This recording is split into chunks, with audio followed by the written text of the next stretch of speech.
कबीर साहब ने जो कहा आखन देखी, तू कहता कागज के लेखी, मैं कहता हूं आखन देखी। आप बुद्ध में भी देखेंगे, ज्योतिबा फुले में देखेंगे, पेरियार साहब में देखेंगे, तो यही आखन देखी ही दिखेगा। जितने काशीराम साहब के जो काम थे पूरी जिंदगी में, वो सब वही आखन देखी वाला मामला था। वो थ्योरेटिकल उतना नहीं रहते जितना प्रैक्टिकल रहते, जितना व्यवहारिक रहते हैं, जितना वो काम करके दिखाते हैं, जितना वो साबित करते हैं खुद को। तो हमारी परंपरा में लफाजी, झूठ और फरेब की कोई जगह नहीं है। फर्जी कथा कहानी किसी महापुरुष के साथ नहीं है।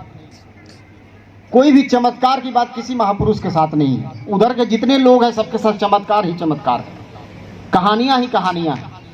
हमारे साथ कोई कहानी और कोई चमत्कार नहीं है। ये हमारी परंपरा है।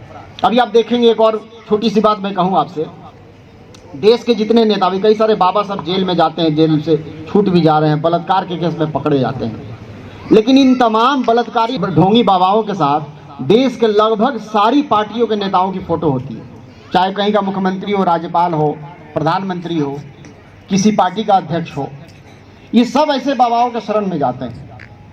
या कोई जो बहुजन समाज की दूसरी पार्टियां हैं, जो शूद्र समाज के पिछड़े वर्ग के जो नेता हैं, उनकी मैं बात कर रहा हूँ, ये सब कहीं ना कहीं बाबा की शरण में लौटे हुए, शरण में और चरण में इनकी तस्वीरें आपको मिलेंगी, धार्मिक कर्मकांड करते हुए मिलेंगी। इसलिए उनका समाज अभी भी उसी कीचड़ में धंसा हुआ है, क्योंकि उनके नेता ही धंसा हुआ है।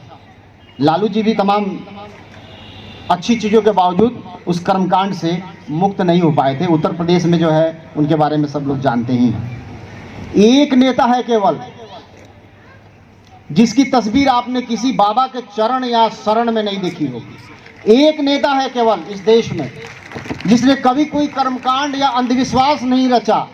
एक नेता है केवल जिसने हमेशा पोगा पंथी को नकारा।